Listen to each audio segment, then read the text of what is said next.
తెలంగాణ ఉద్యమకారులకు ఉద్యోగ అవకాశాలు కల్పించాలని కళాకారుల జిల్లా ప్రధాన కార్యదర్శి వల్లపు స్వామి అన్నారు.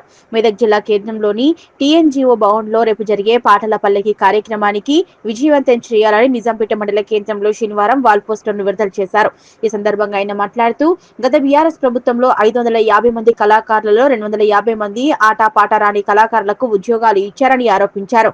కాంగ్రెస్ ప్రభుత్వం ఎలక్షన్లలో మేనిఫెస్టోలో పెట్టడం జరిగిందని ఉద్యమ కళాకారులకు ఉద్యోగ అవకాశాలు కల్పించాలని మెదక్ టీఎన్జీఓ భవన్ లో 500 కళాకారులచే పాటల పల్లకి చేపట్టడం జరుగుతుందన్నారు. ఈ కార్యక్రమాన్ని విజయవంతం చేయాలన్నారు. ఈ కార్యక్రమంలో కళాకారులు దేవా కృష్ణ, కాంగ్రెస్ పార్టీ మండల అధ్యక్షులు వెల్దుర్తి వెంకటేష్ గౌడ్, కొమ్మట బాబు, వై వెంకటేశం, పంజా మహేందర్, నసీరుద్దీన్, సత్యనారాయణ రెడ్డి, గురుగుల శ్రీనివాస్, లీడర్ ఎల్లం తలహా తదితరులు పాల్గొన్నారు.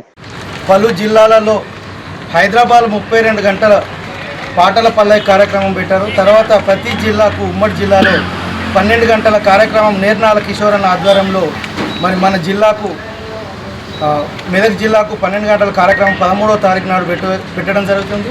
గత టీఆర్ఎస్ ప్రభుత్వంలో మరి ఆటారాని పాటారాని కళాకారులకు 550 మంది కళాకారులలో 250 మంది ఆటారాని పాటారాని కళాకారులకు ఉద్యోగాలు ఇచ్చారు.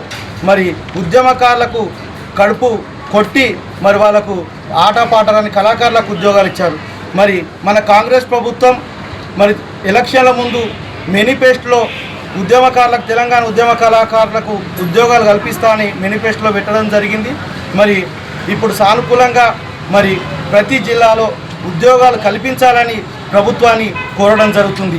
రేపు పెద్ద ఎత్తున 500 మందితోటి మరి టీఎన్జీఓ భవన్లో మరి పాటల పల్లకి కార్యక్రమం మరి ఏర్పాటు చేయడం జరిగింది. దీనికి ముఖ్య అతిథులుగా జిల్లాలో మంత్రులు, మన స్థానిక ఎమ్మెల్యే రోహిత్ అన్న గారు, మన మైనంపల్లి హనుమంతన్న గారు రావడం జరుగుతుంది.